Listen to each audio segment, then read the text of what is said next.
Hello, welcome. Welcome, welcome. Use the chat and let us know where you're tuning in from.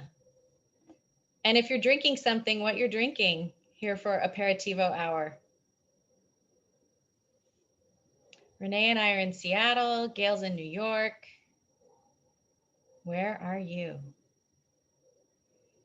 And in the chat, if you choose all panelists and attendees, then everyone can see where you're tuning in from. Tacoma, hello, welcome, Brittany.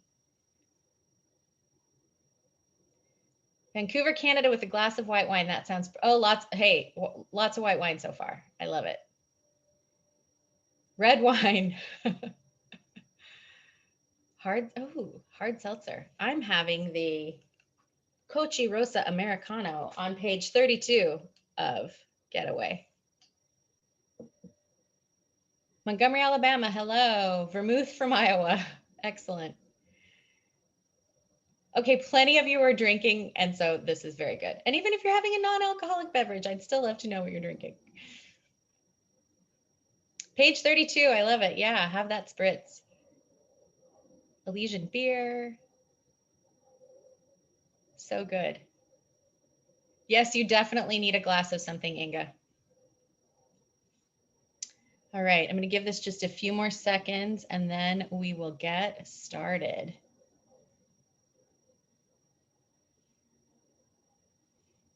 Thank you so much for joining us.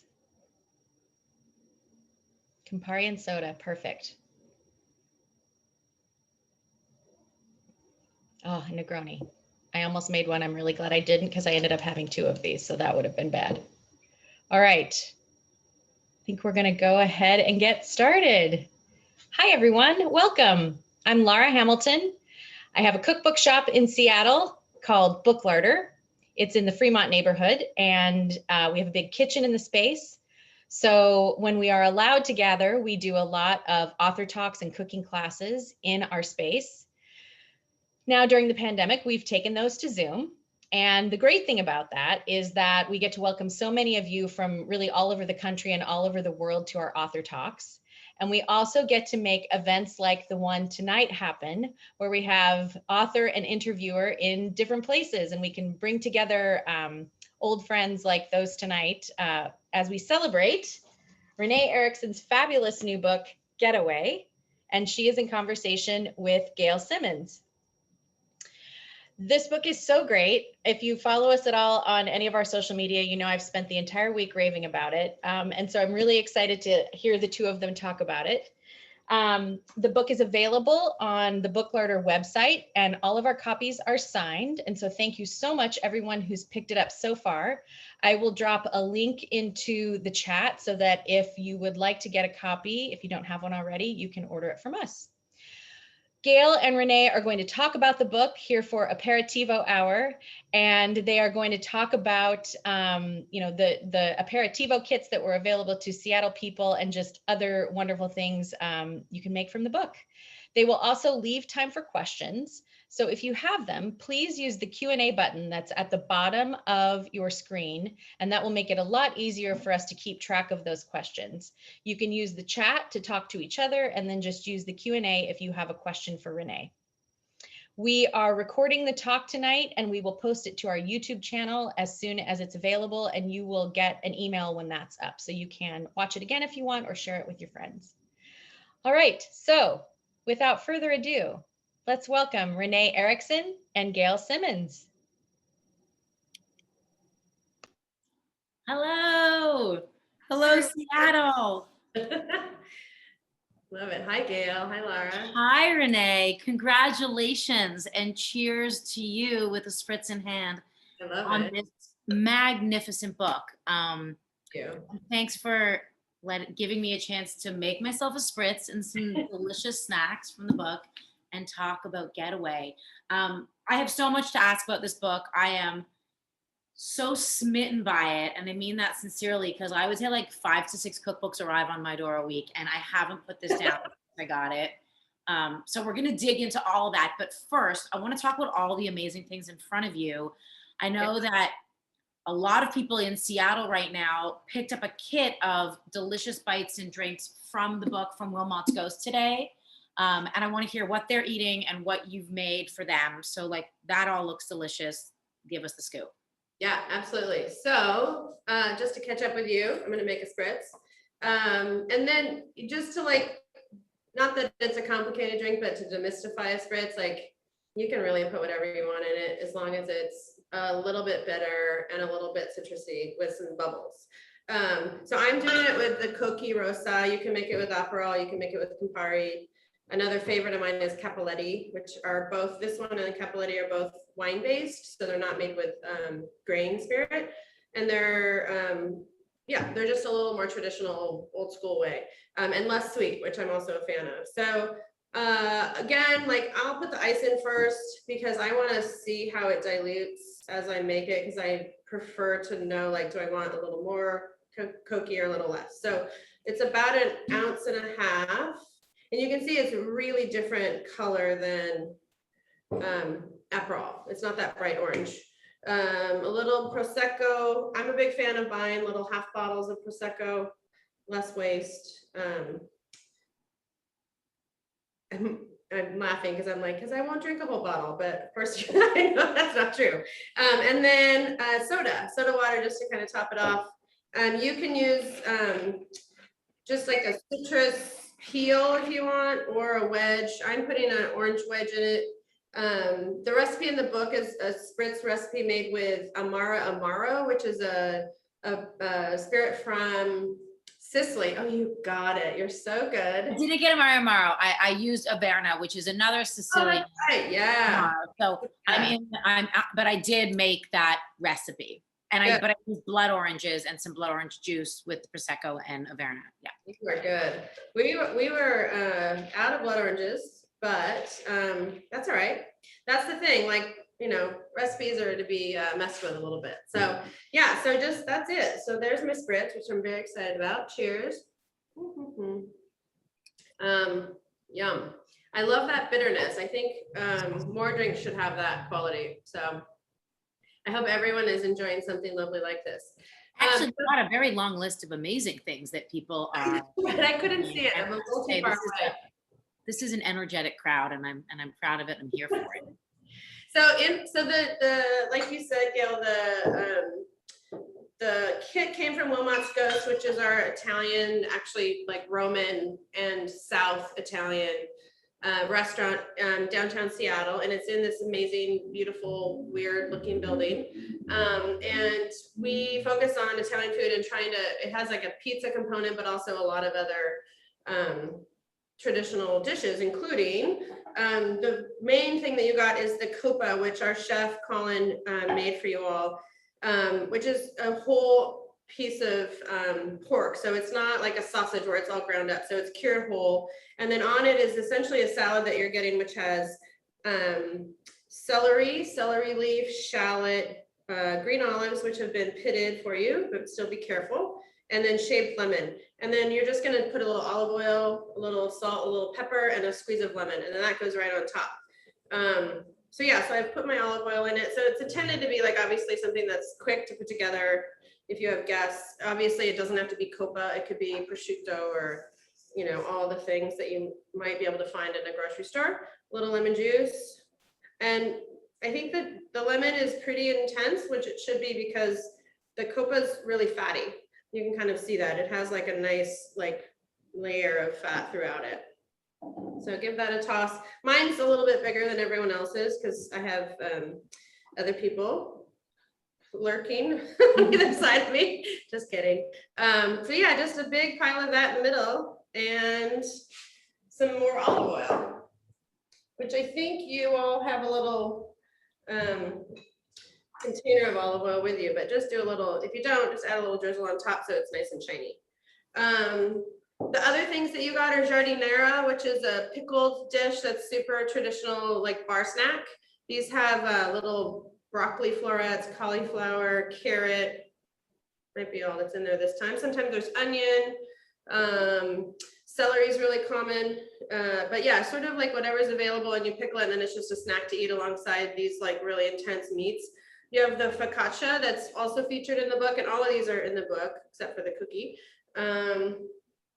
Yeah, and then that's it. And then the little The cookie is probably one of my favorite things. It's called Brutti ma buoni, ugly but delicious. And you know, I don't know that they're ugly, but they're definitely delicious. And they're it's like a meringue, essentially, like a hard cooked meringue with these have walnuts in it. So yeah, they're delicious. So Beautiful. it's also fun. I'm gonna put this aside and get back to my Gorgeous. That looks gorgeous. Well, part of the reason I was, together.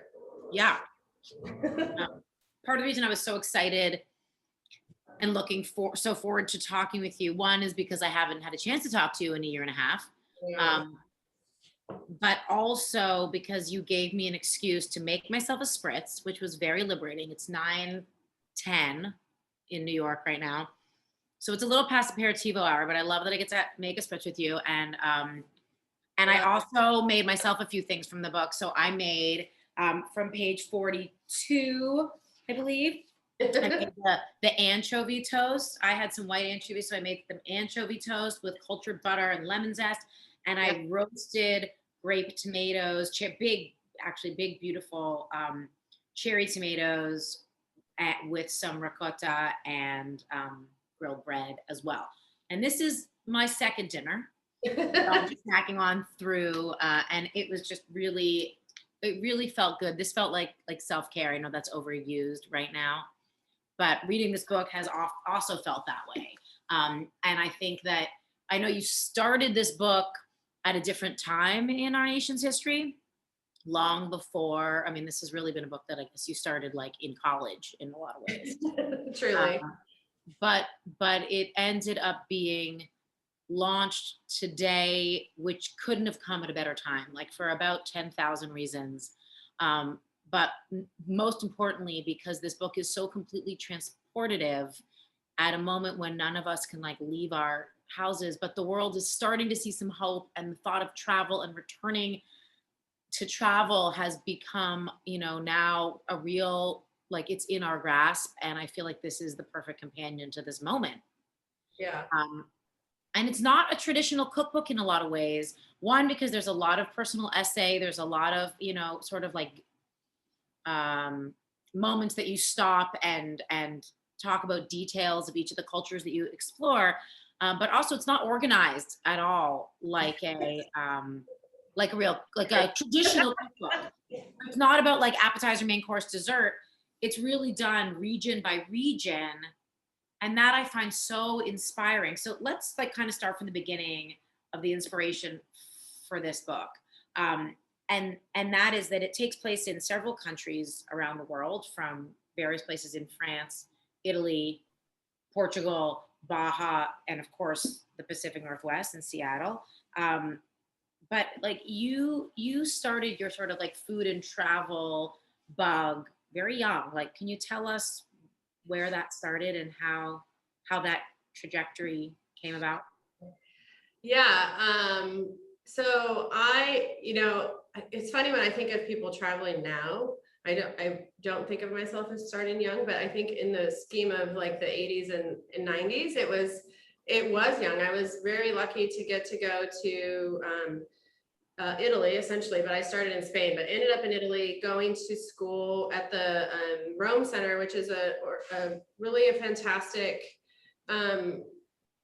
place to be in Rome. It's right on Campo dei Fiori. It's a building that's part of you know, an ancient theater essentially, and it's built, you know, a generation, you know, like hundreds and thousands of years on top of each other. So it's like piles of history.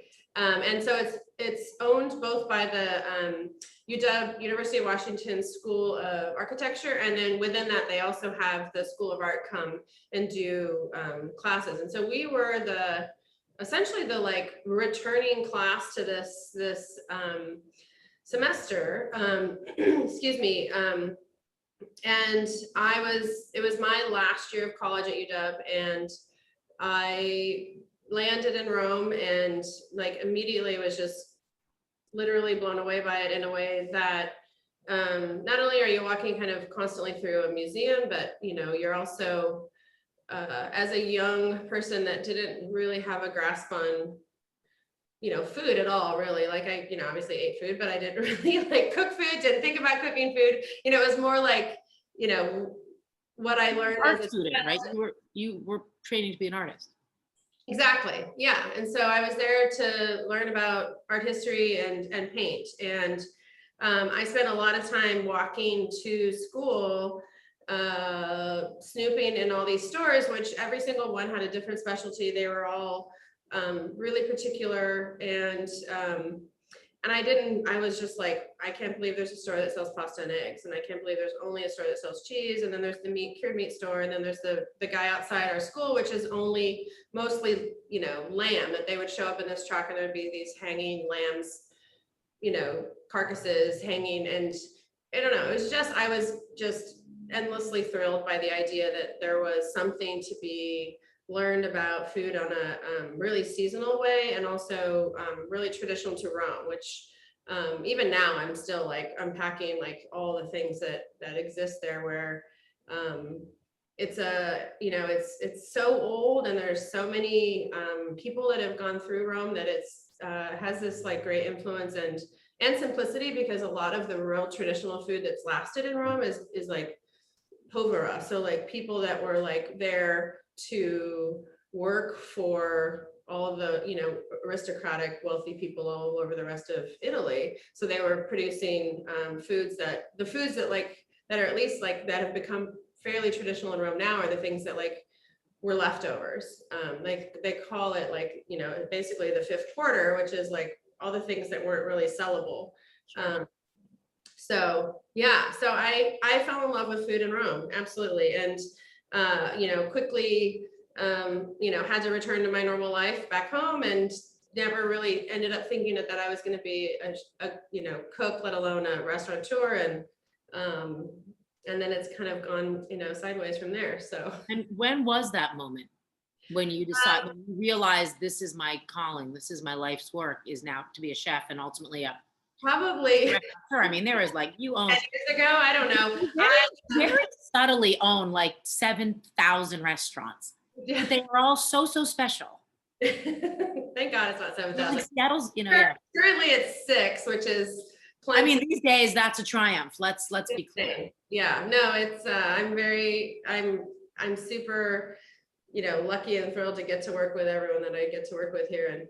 And my first restaurant was Boat Street Cafe, which was a restaurant that I bought from Susan Kaplan, who opened it probably, I think it was like 7 years before I took it over. And it was where I started cooking. I didn't know anything about food other than I was enjoying being in a restaurant more than anything, and loved the idea of I loved the idea of a restaurant. I loved that people showed up and they were, finding, a moment to enjoy something special, drinking a glass of wine, sitting on the patio. Like all of that feels so decadent and beautiful and special that it, that part of creating that for people felt really important and special. So I don't know, like, I don't think I really thought I was going to ever do what I was doing. And even when the restaurant had to close, I spent a few years doing catering and things like that. But, I don't think I don't know. It's, I didn't do anything normal in this industry. I didn't go to culinary school. I didn't stage with,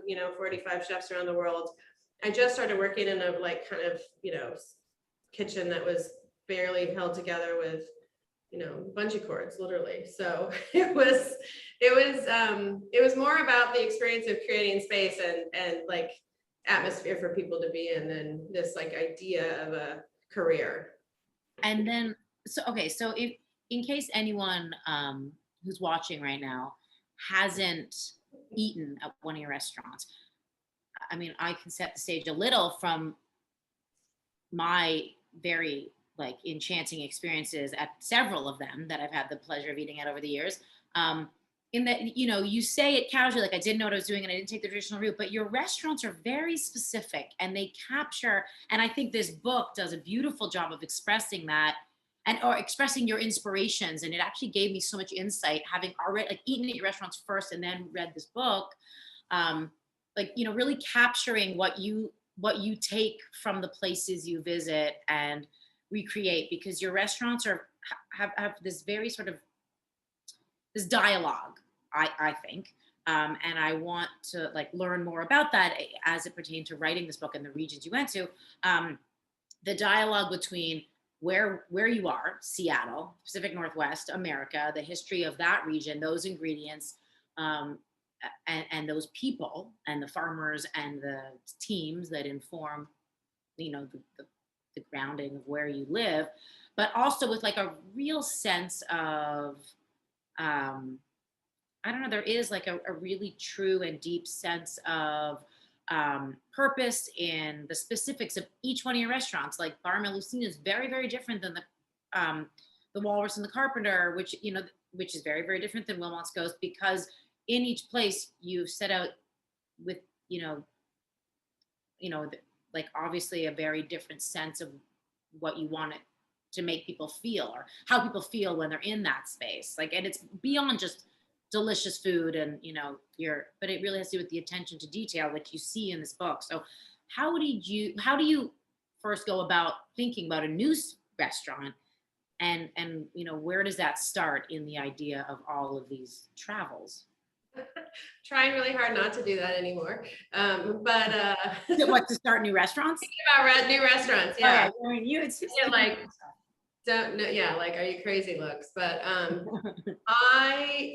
think if I step back to like 1,000 feet and look down onto like the idea of creating restaurants, I think it really comes back to two things: opportunity, which there's been lots lately, or in the last 15 years, and because Seattle, I think, is in the last, since I've been cooking, Seattle is like completely like a different place in regards to food.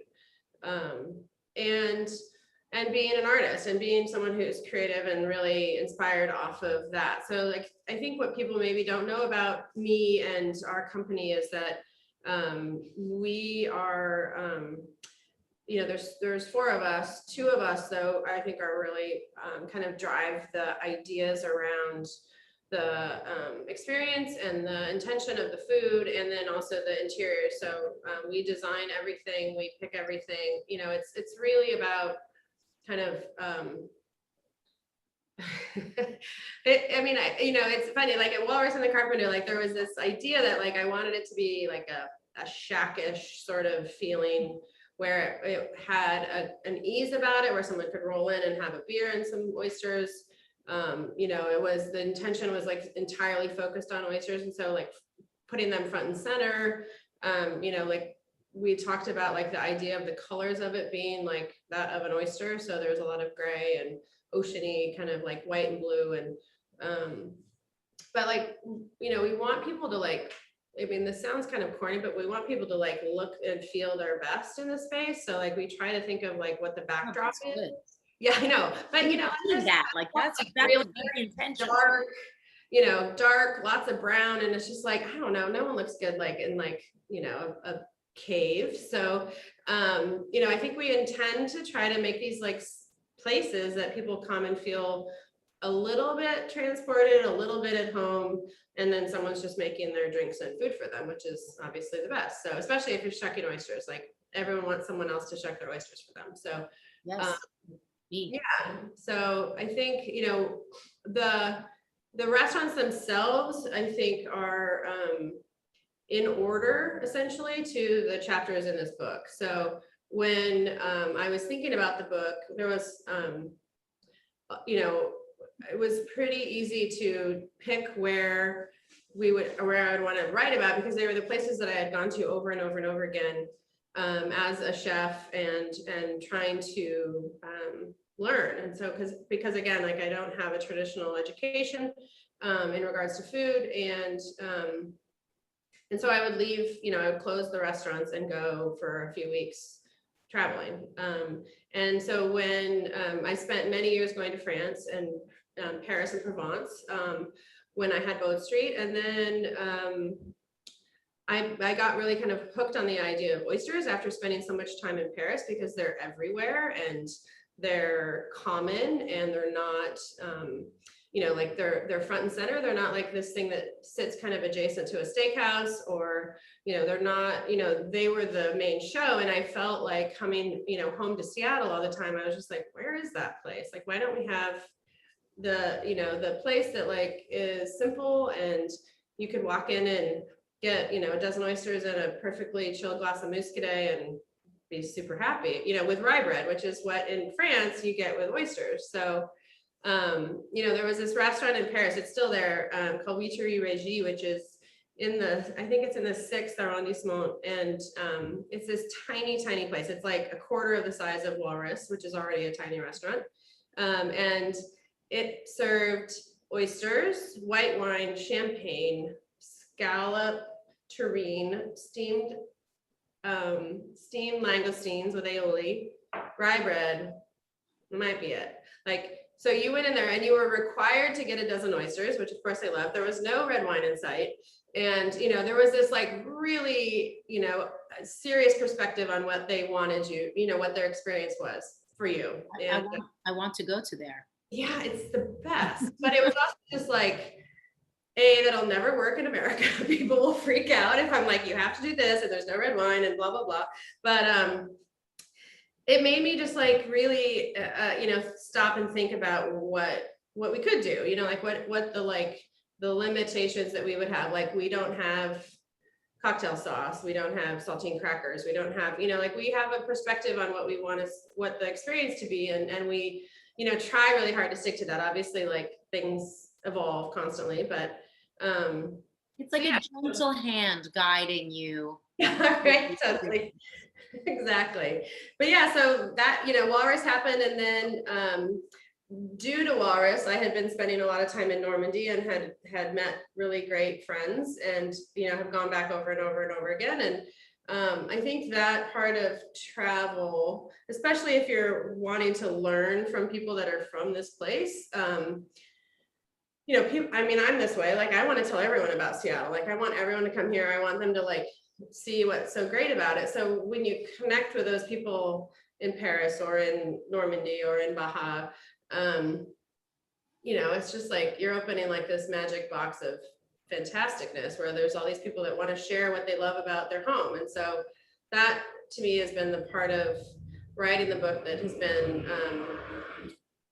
really the most important part, like being able to like talk about the experience that I've been lucky to have, and then also the foods that I've, fell in love with, and the people that have taught me, what they love about their home and what why it's special to them. So, and there are some things like my friend Stefan, who got the book the other day, who lives in a town called Dives-sur-Mer, which is out on the coast. He's the one that I met in Paris, 11 years ago, I guess now, standing on the side of the road, asking him about oysters. And, he lives in this place, and he was just this like mad oyster guy who wanted to tell me all about it. So we've spent a lot of time going to oyster farms and learning about like what it is to be Norman.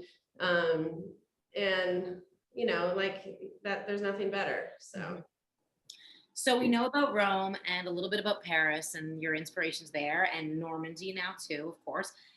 The next on the list in the book is London, which maybe feels, if you haven't, I love the food of London, and I love the atmosphere created in all of the restaurants in London, or in and around London, the kind of gastro pubs, but also the garden weekend leisurely places to have lunch on.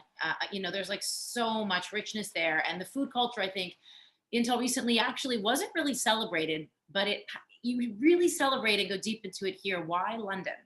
What's your connection there? I think like a lot of things, it was just, I was invited to go to London with a friend. And I had been there when I was 20, I think, when I went on my like first trip to Europe before I went to Rome, or no, yeah, before I went, where did I go? I had that same, like I was young, I didn't really have any money, I didn't really know, I wasn't really like dining out. So like my idea of it was much less lovely than how it's turned out. But I went to London with a friend who is an artist, and we spent a lot of time looking at art and eating. And I think like many people do, like misjudge how utterly fabulous the city is, from the beauty of it to the culture that exists there, the dynamic food. And so Diversity. I mean, it's yeah, like the diversity, exactly. And it's I mean, this sounds dumb, but it's also a country that speaks English, so there's this like great ease of moving around. And so you're able to kind of dig in a way that, in Italy, like, my Italian is okay, but it's not perfect. And there's always that like moment where you're like, okay, I'm gonna do it. I'm gonna go speak to someone in my bad Italian. And thankfully in Italy, everyone's just like, just try, we love it. But not necessarily in France, but no, not as much, but yeah, totally. That's changed though, I think. I think the whole world is I don't know. I love being a tourist, in a term where like being a tourist is maybe like not always the most positive thing. Like I am happy to do that. But yeah, so London, just you can go into a theater or in a gallery for free everywhere, like these giant places that are just like filled with beautiful artwork, walking down these streets. And I think the food part of London that kind of got me was actually traveling with Laura Hamilton from Booklarder. So we went together. I think we went to Ireland and then we went to London as well. And I think, I don't know if it's just timing in your life or what, the people that you get to travel with, but being exposed to the friends that she had,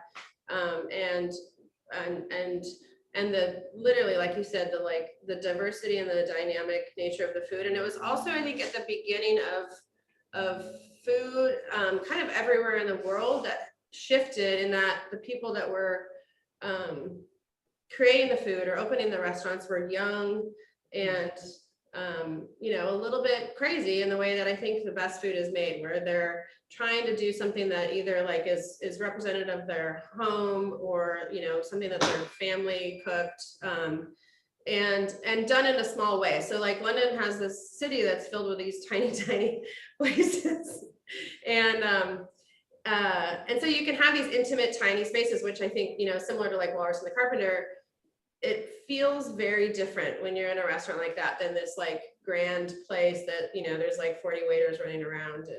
And so that to me like was the hook for London, where you could go and get really traditional British food with like a farmer that's like raising the pigs for these chefs, to beautiful vegetables, all incredibly seasonal, almost to the point where you're like, and this is very traditional in Europe more than I think in America, where you travel around and like, I remember a trip in France where I was just like, if I have to eat any more white asparagus, I'm gonna like poke my eye out, because it's like everyone's so excited about that moment and there's nothing else. And so if you're traveling and you're only there for 10 days and it happens to be white asparagus 10 days, that's all you're gonna get every single time. And so there's moments where you're just like, that happens in England, where there's like the peas and the potatoes and the rhubarb is forced, and and same in Rome. But it's so fantastic that people are just so excited to celebrate that. I think it's something that is really, really special if you are someone who can consider that as a really important part of cooking, because it's really easy to just buy whatever, obviously, because we all go to a grocery store and there's the same stuff everywhere. And there's some convenience and, niceties to that, but it really, we have a little larder at Whalewinds, and we have both cauliflower, which is crazy because it's like about ready to go to seed cauliflower, but it's not really raw. And then we also have asparagus right now, and I am like so thrilled. I actually just bought it all today because I don't want to eat any squash ever again. I'm just so ready. Only cooking them all year. We were getting the radishes last week, and I was just like, oh my God, So I think, when we can stop and like pay attention to that, and that's something that I think London did so well, where it's just like so focused on seasonality and simplicity in a way that is really inspiring. I think we all. Yeah, no, I agree. That's beautiful and inspiring. So the only other place in North America in this book, besides Seattle, of course, which obviously you really show us in a beautiful way is Baja. And, you know, it's a place, you know, that people, when they think of Mexican food, you know, I think these days we're all digging a little deeper into the regionality of Mexican food and how complex it is and how, you know, extraordinary it is. And how hyper regional and seasonal it is. But Baja is also very particular in that way. And I see immediately, like when I open the book, you see immediately how it aligns so well with the food you do. Yeah. You know, the focus on seafood, and that kind of like brightness of Baja food. But how did Baja come into play in this book? Sure. Again, just I think luck of meeting people. I went to cook a dinner in Baja, I believe to be about 7 years ago, and at a place that's no longer open. And it was, I went, it was like, 8 years ago. It was when my book came out. So yeah, almost 7 years ago, 8 years ago. And I met two people that were both from Mexico, one from La Paz. And they, you know, I don't know, you just, sometimes there's just things, there's just like that, like perfect time. I don't know if that or the mezcal, I'm not entirely sure which, but we became like very great friends and stayed in touch. And then Dano, who's featured in the book, he and his wife Carla, a few years later, because the place that we were at closed down, they decided to open their own cantina. So they opened Barracuda, which is in Cerritos. And so we, you know, I was super excited when they were getting ready to open. And you know, as soon as I could go back, I did. And so it's from Seattle, it's a really quick flight. It's 4 hours, and you get in a car and drive about a little over an hour north, and you're in this like gorgeous, like high desert with tons and tons and tons of beautiful cactus. And then you're on the Pacific Ocean. So it's just, it's, you know, it's this like idyllic, very rural, really cultural place that has, you know, a real like kind of young, youthful dynamic to it as well. So I've been going back there almost every year to see them, and have just, you know, become good friends. And so we have had lots of time talking about food and their experience kind of opening restaurants, or opening a restaurant, and now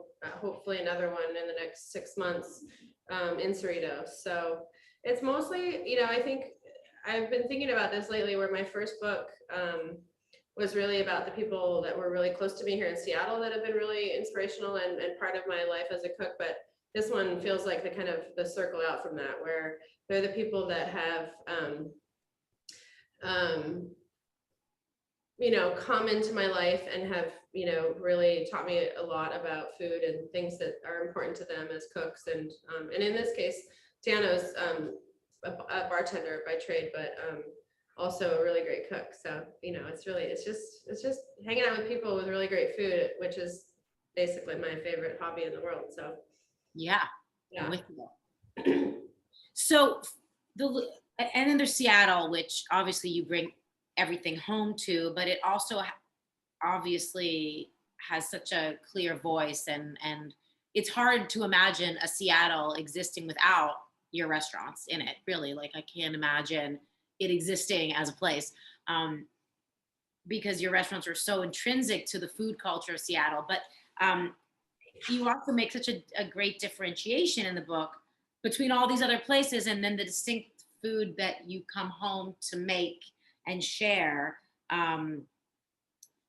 you know, from the bounty of where you live. And what is different about the recipes in this book, in terms of the Seattle portion of this book versus the first book, and the way that you express those recipes then? Like, how's that evolved?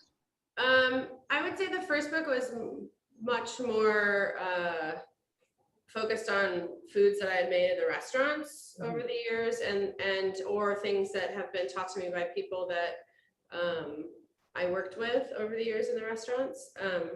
And this book was, you know, I think we packed a lot into this book. So there tends to be, there's a lot of stuff on the cutting room floor that didn't make it. But I think I have this like, goal, I don't know, like sickness on wanting to like force more people to come to Seattle. I think people in general love the idea of it, but don't always stay.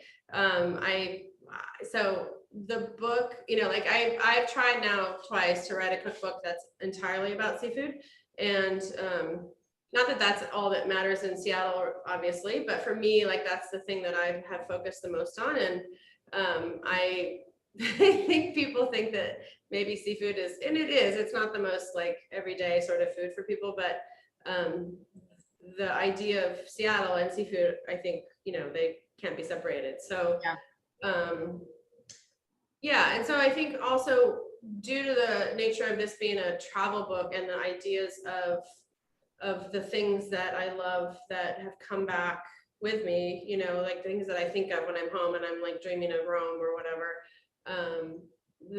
Obviously we all can bring that back and use some version of, a different kind of fish or whatever here. I think in regards to recipes, that's something that, I would hope more people are, becoming more comfortable with, especially now after being, at home so much, being able to cook a lot more, is that, we don't always have everything, but we can adjust that to what we have with us. So I was listening to a podcast this morning of Sheldon Simeon, who of course we both adore, and like his idea of Hawaiian food and that, where it's just like this, Hawaii is essentially that, where it's this food that has been created by people that have ended up in Hawaii and are looking for the, using Hawaiian culture as inspiration, but using the ingredients that are there versus the ones that are from their homes to create food. And I just think, food is such a great way to celebrate people and the things that they've taught you. And so in Seattle, that's the sort of intention, is that like, it's not necessarily, there's not like a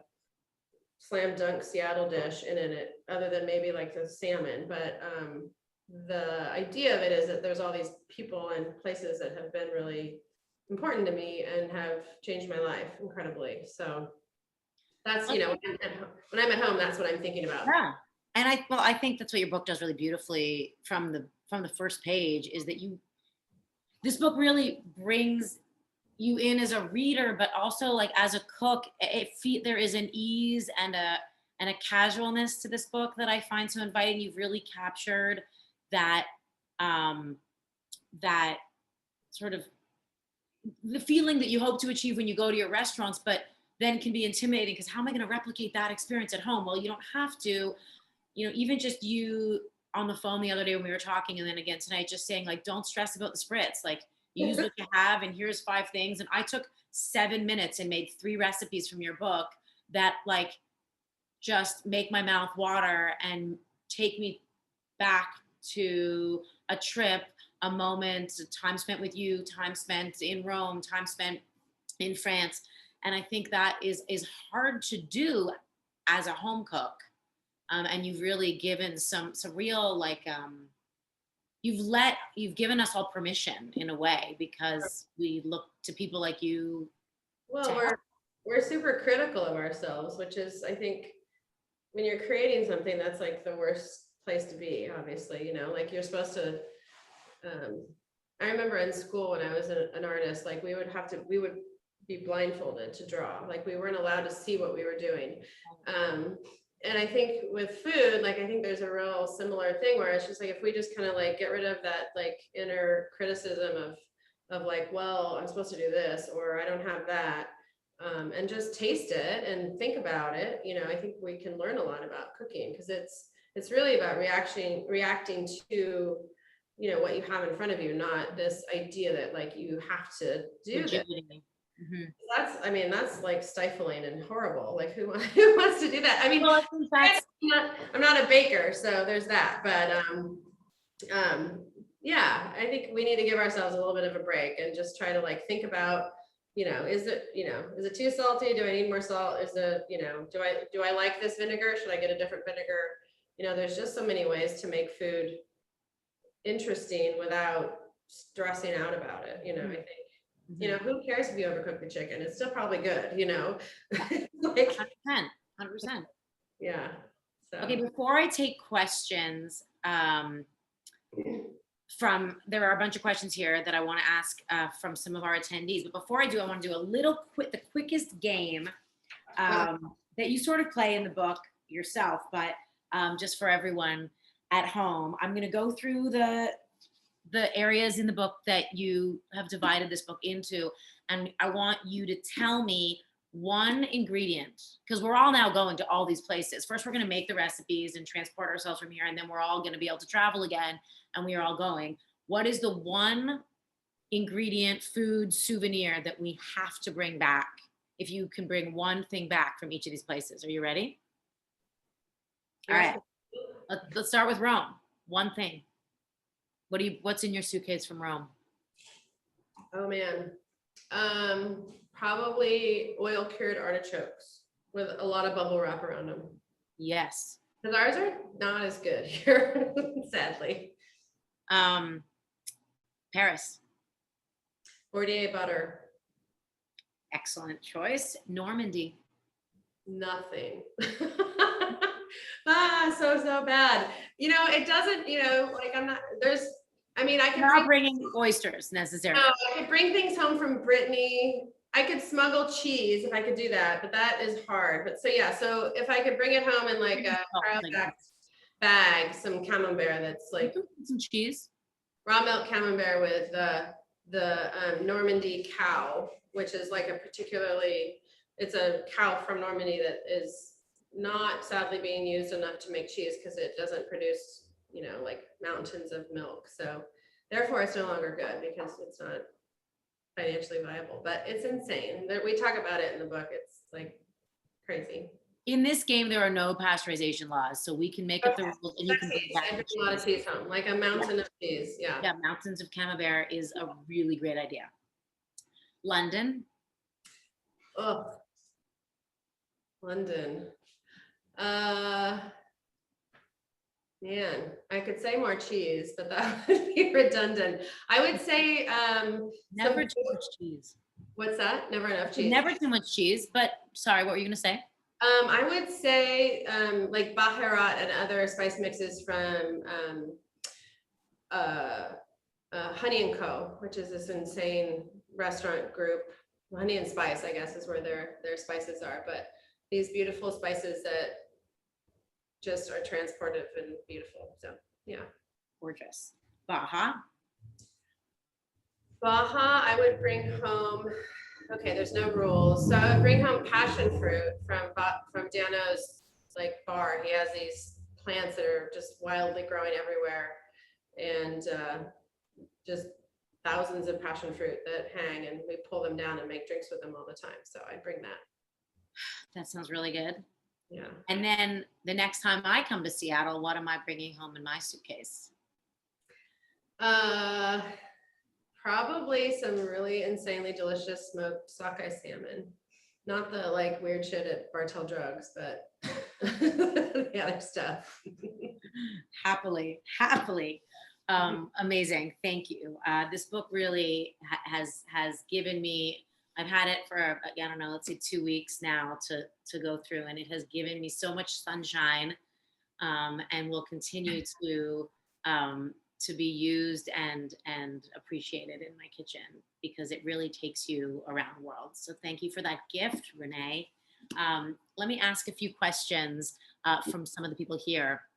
Someone wants to know, how did you come to choose these final places? Like, of all the places where you've been in the world, how did you narrow it down? They're all places that I've returned to over and over and over again. So mostly that's because of the people that I've met there and been able to literally stay in their homes and experience a place from that perspective. And I think also they directly correlate to restaurants here in Seattle. So Whale Winds, which is our third restaurant, or our second restaurant is Sea Creatures, but my third restaurant was really driven off of my experience in London and the kind of real focus around vegetables and how they would serve these beautiful dishes that were super simple and really focused on that. So that was intentionally like why we kind of like combined that idea with a wood oven, which was just me wanting to cook in a wood oven, which is, if anyone gets the chance, it's the greatest thing ever.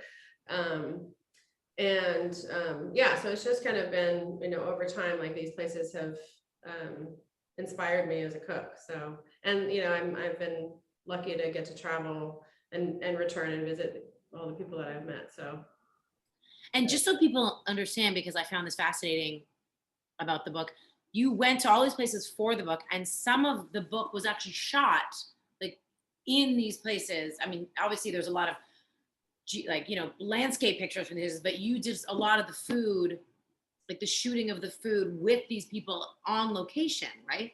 absolutely. Yeah, we spent 2019, the first half, I would say, shooting the book away from Seattle, and then the Seattle portion the rest of the year. We went to Baja for 10 days, and then went to London, Paris, Rome, Normandy, or London, Rome, Paris, Normandy, and spent about almost 4 weeks traveling for that. So both myself, Sarah, and Jim traveled together and met with people and visited places again, and hung out with friends, and yeah, it was great. And a lot of the cooking was done there. I would say most of the Baja chapter was cooked in Baja, Seattle, obviously in Seattle.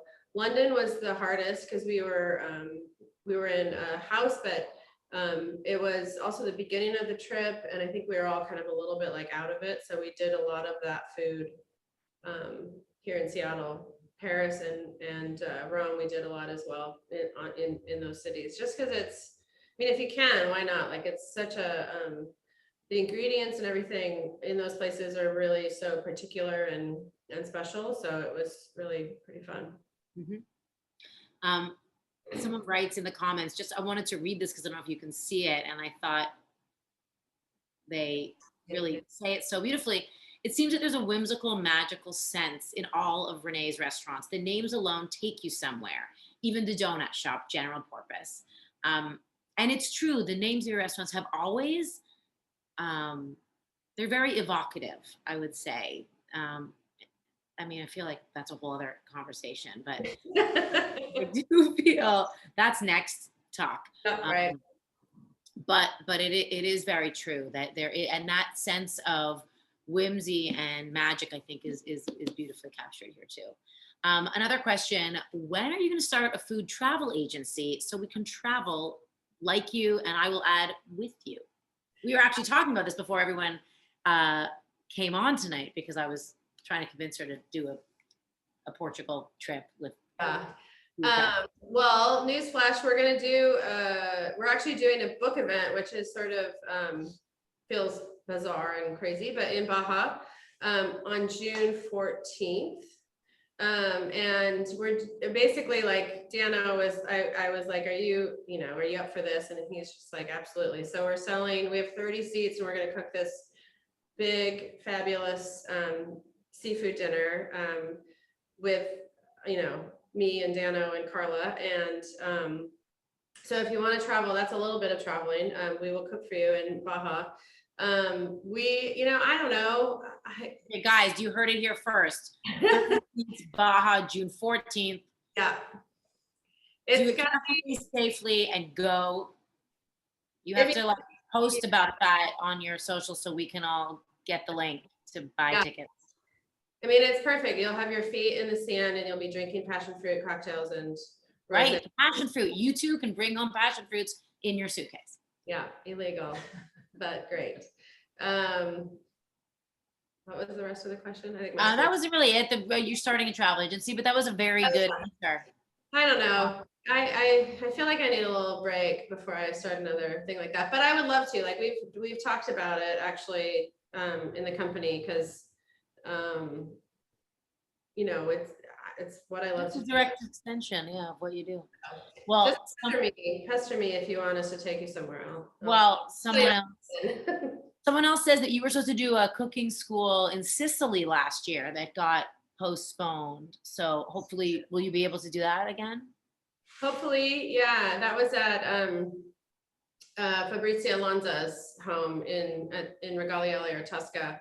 It is not happening this year. It may happen next year. We, you know, the time slot that I was supposed to be going to was March of last year, and then this March obviously wasn't quite possible. And I think she was trying to plug everyone that was in different slots back in, although still like no one, she hasn't opened back up. But I would love to.